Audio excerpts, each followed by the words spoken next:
Ladies and gentlemen, the President of the United States.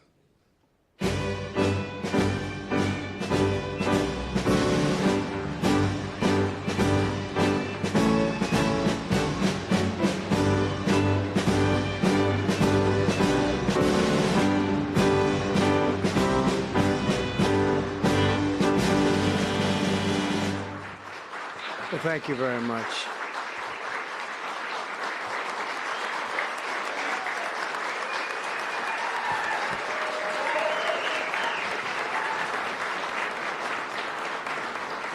Thank you very much, everyone.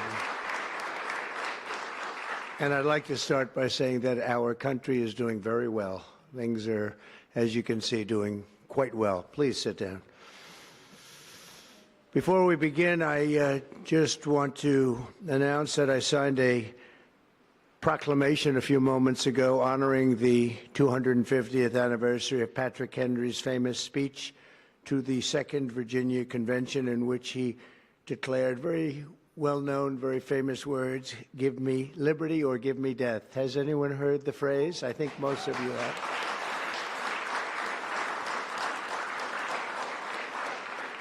And moments ago, I also signed an executive order to dramatically increase production of critical minerals and rare earths. It's a big thing in this country, and as you know, we're also signing agreements in various locations to unlock rare earths and minerals and lots of other things all over the world, but in particular Ukraine. We're doing very well with regard to Ukraine and Russia, and one of the things we are doing is signing a deal very shortly with respect to rare earths with Ukraine, which they have tremendous value in rare earth, and we appreciate that. And we spoke yesterday with, as you know, President Putin and President Zelensky, and we would love to see that come to an end, and I think we're doing pretty well in that regard. So hopefully we can save thousands of people a week from dying. That's what it's all about. They're dying so unnecessarily, and I believe we'll get it done. We'll see what happens, but I believe we'll get it done. Today we take a very historic action that was 45 years in the making. In a few moments, I will sign an executive order to begin eliminating the Federal Department of Education once and for all.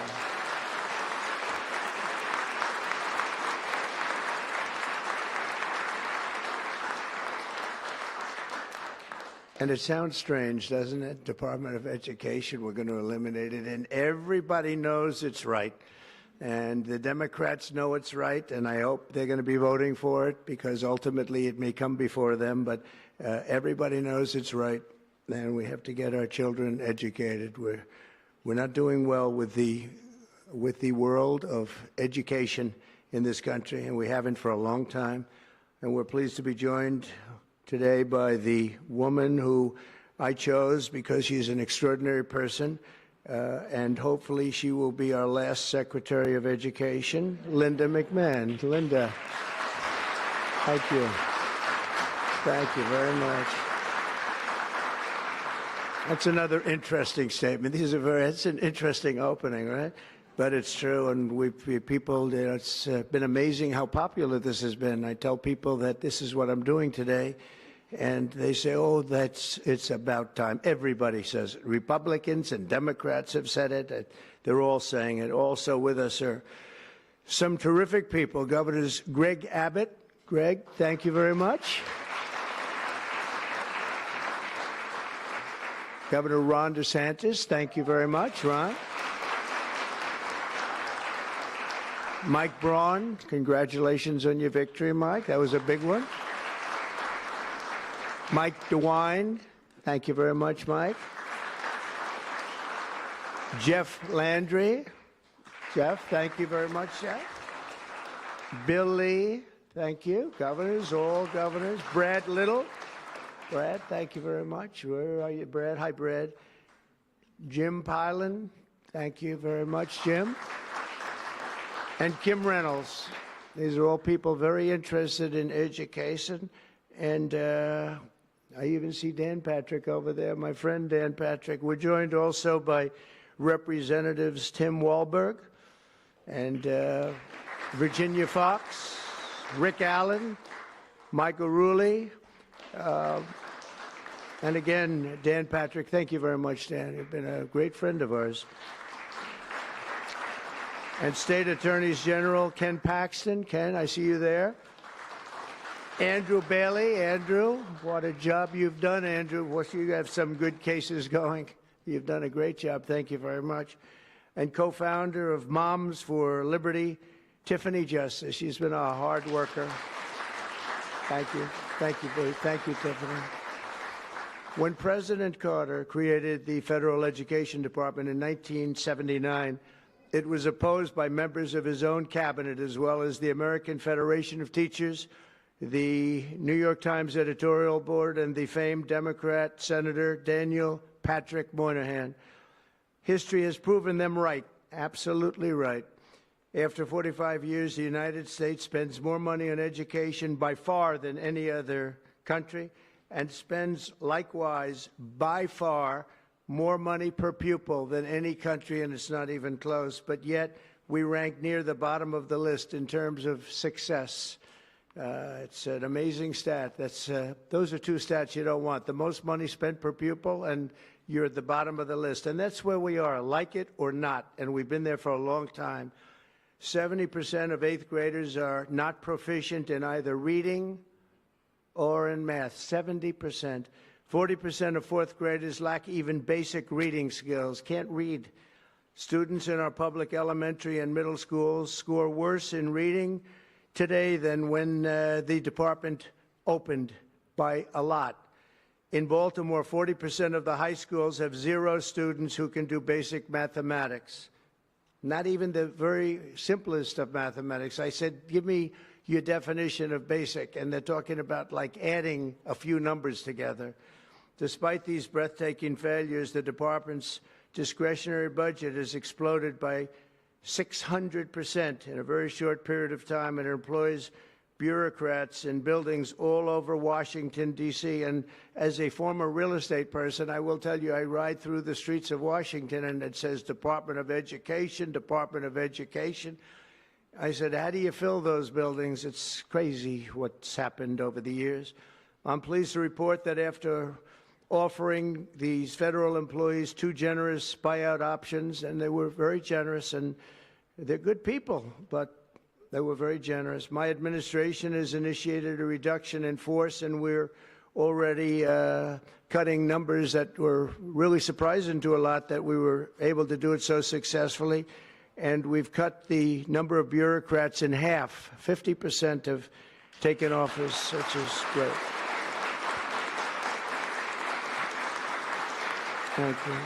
Under the action I'm taking today, a small handful of Democrats and others that we have employed for a long time, and there are some Republicans, but not too many, I have to be honest with you.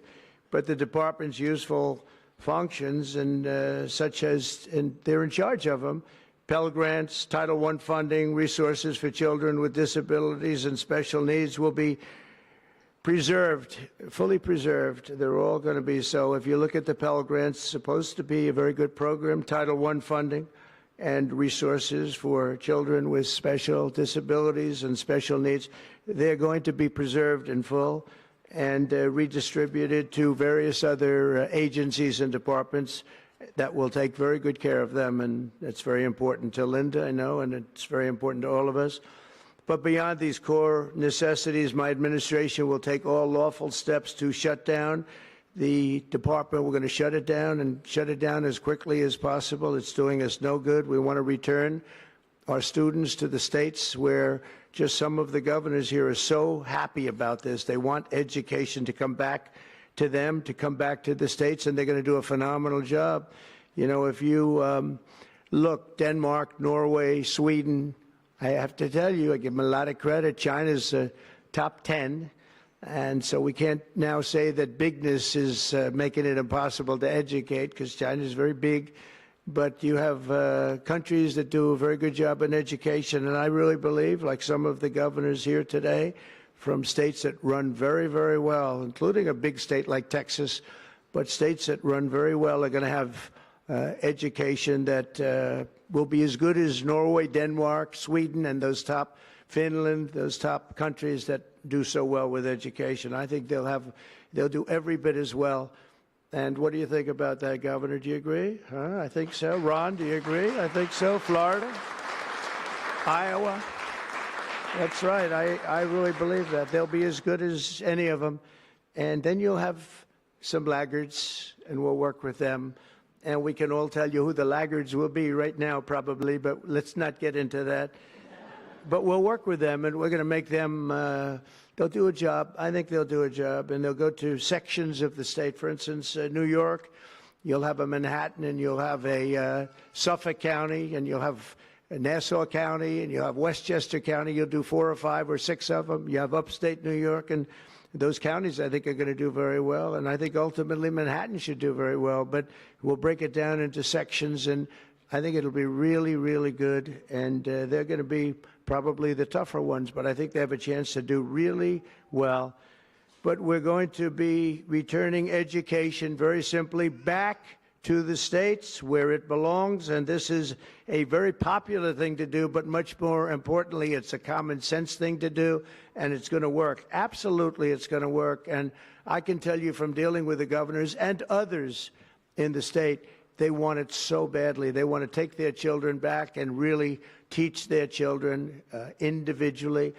Probably the cost will be half, and the education will be maybe many, many times better. So we look forward to this. I want to just make one little personal statement. Teachers, to me, are among the most important people in this country, and we're going to take care of our teachers. And I don't care if they're in the union or not in the union. That doesn't matter.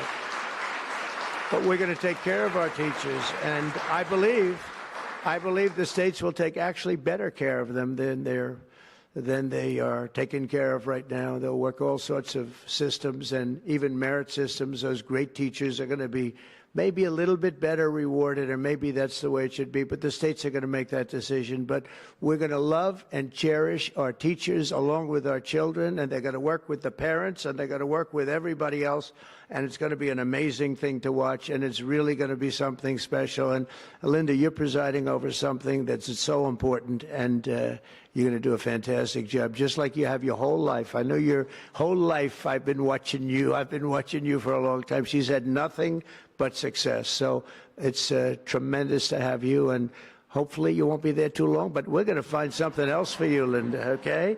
So this will conclude what we are talking about with respect to our most cherished group of people, and that's our children. We want to have our children well educated. We want them to love going to school. We have examples of it. Look at those beautiful, bright-eyed faces. They are so smart. They're so smart. And with that, I'm going to come down, and we're going to sign a very important document, and we're going to be on our way. People have wanted to do this for many, many years, for many, many decades. And I don't know, no president ever got around to doing it, but I'm getting around to doing it, so thank you very much.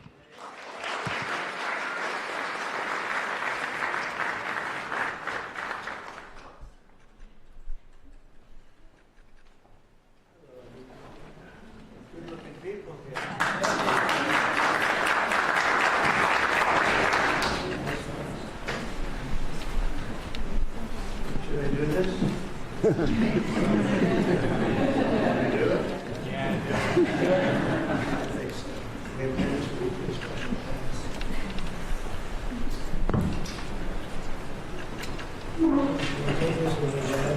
was very lucky. I signed another document that turned out to be very good for the country, and I said, let's use that same pen. I don't know, is anybody superstitious? Ron, are you superstitious?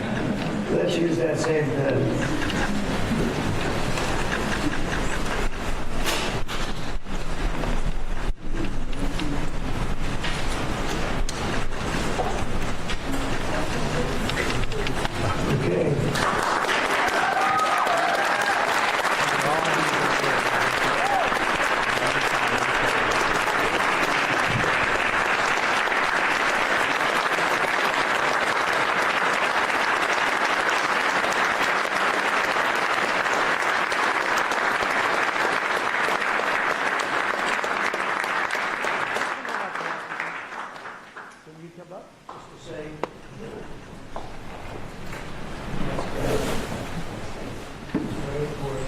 big factor here. You're welcome. Good luck, sir.